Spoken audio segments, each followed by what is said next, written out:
And there's also another element that I think that's interesting for a founder that may consider being part of, say, your platform, is that you're not typical private equity, and there is a great advantage to that. And your expertise in franchising, where most private equity, it is financially driven, Yeah. not so much franchise experience driven. Well, so it's interesting because we do have a private equity partner behind the scenes, and this gives me an opportunity to plug them. NewSpring Capital, a big private equity shop with billions under management. At the beginning of 2020, we all know what happened that year. So, right at the beginning of 2020, they launched a new investment strategy focused on franchising and multi unit operations. We were actually their first deal in that space, and we did our deal at the beginning of 2021. And if founders want to talk about private equity and how you make that decision, I'm happy to share. It was a very difficult decision to make, and we were in the fortunate position of not needing external capital. We were a small group of friends and family investors. We had a very healthy balance sheet, but of course 2020 proved to be a very challenging and difficult time. It was difficult to anticipate what was going to come next. So we decided it made sense to bring on board a private equity partner that would help us emerge from the pandemic and grow faster, stronger, bigger. And we figured we could do that better with this partner than without. But we chose our partner very carefully because the world is full of stories of unhappy relationships with PE firms where the PE partners are, like you say, very financially focused, don't necessarily understand the idiosyncrasies of the business, some of the nuances of running it.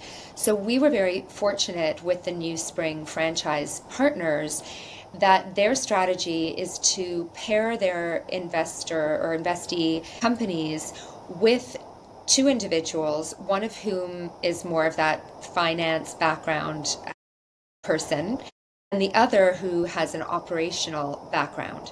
So the person I speak to once a week, a gentleman named Pat Segru, actually ran franchise systems. He ran Honey Baked Ham, he ran Salad Works.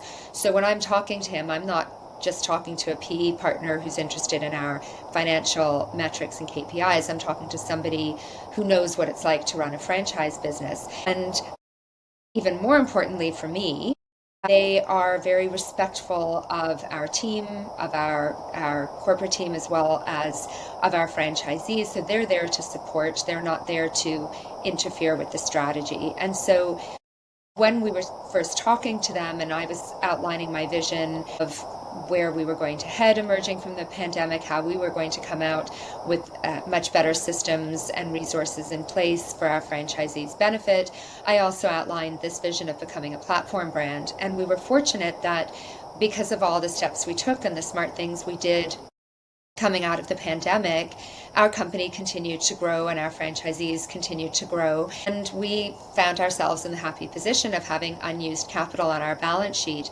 And that was when we said, okay, we're ready to go forward and look for other brands. So for brands that are partnering with Blow Dry Bar and looking to become part of our platform, this new family of brands that we're creating, they'll have the benefit of knowing that Blow is backed by a wonderful private equity partner who has a vision for our success, who will invest in our success, and who is respectful of our founders and doesn't want to interfere and muck about with what's already working. Yeah, Vanessa, I had a very positive private equity experience myself a couple times. And, you know, when it comes to franchising, there are so many private equity firms involved now. So it's unfortunate because, you know, anybody that has a bad experience, that's what we're going to hear about for the most part, right? So that gets magnified, and those are the stories that we hear and, you know, we read about all the time, but it doesn't have to be that way. It certainly sounds like you really found an excellent partner that was able to have that balancing act and supporting and trusting your expertise and your team's expertise, and obviously the people they have in their own home, in their own office that have a franchising background.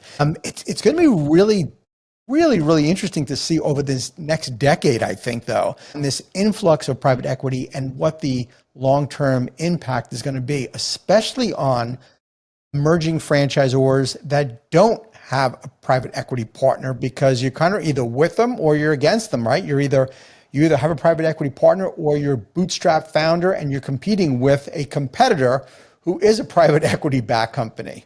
Yeah.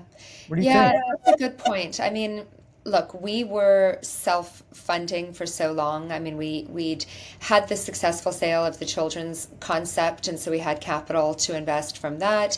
Like I said, we were a small group of friends and family who were in the fortunate position of being able to make further investments in the company if and when needed. Not every emerging franchisor would have the same access to capital that we were fortunate to have. So bootstrapping the company is a reality for so many. And you make an interesting point, because part of the thesis when NewSpring invested in Blow was to provide the capital to enable us to make some investments. So we added a couple of head office positions, including our first ever vice president of franchise development. We invested in technology. We invested further into franchise development, lead gen, advertising.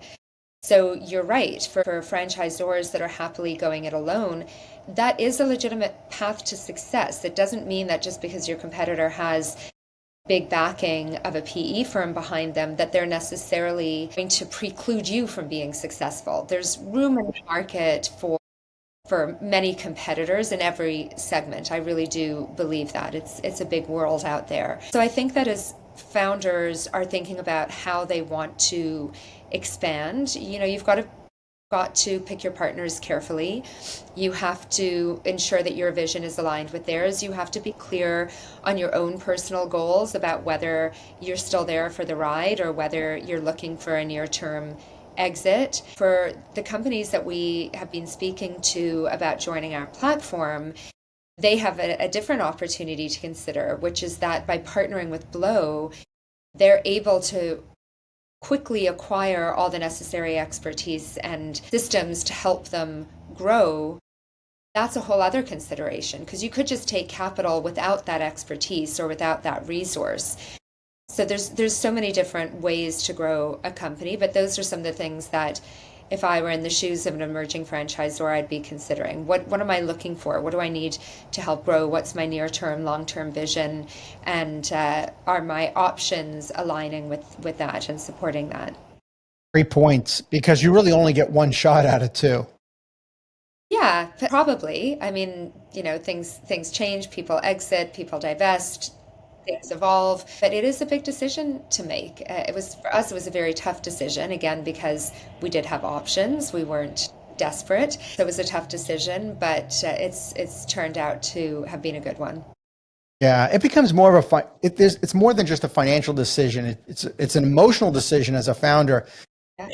I'm not somebody who usually takes very long to make a decision, and it took me about a year and a half, believe it or not. And I'm usually somebody that's willing to try something, and if it doesn't work, pivot and do something else. But it was the one decision that I really, really hemmed and hawed and thought a lot about. And it was the one decision, I've shared this before, it's the one decision that I brought home to my wife, and she said, ultimately, you're going to have to decide on this, because I can't influence you on this. You're going to have to live with whatever we decide with. Yeah.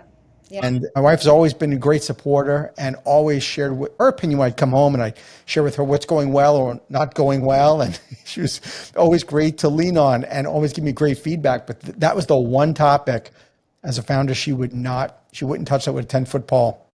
I get it, because you're living with the consequences of that decision for a long time. And I'm with you. I'm a quick decision maker.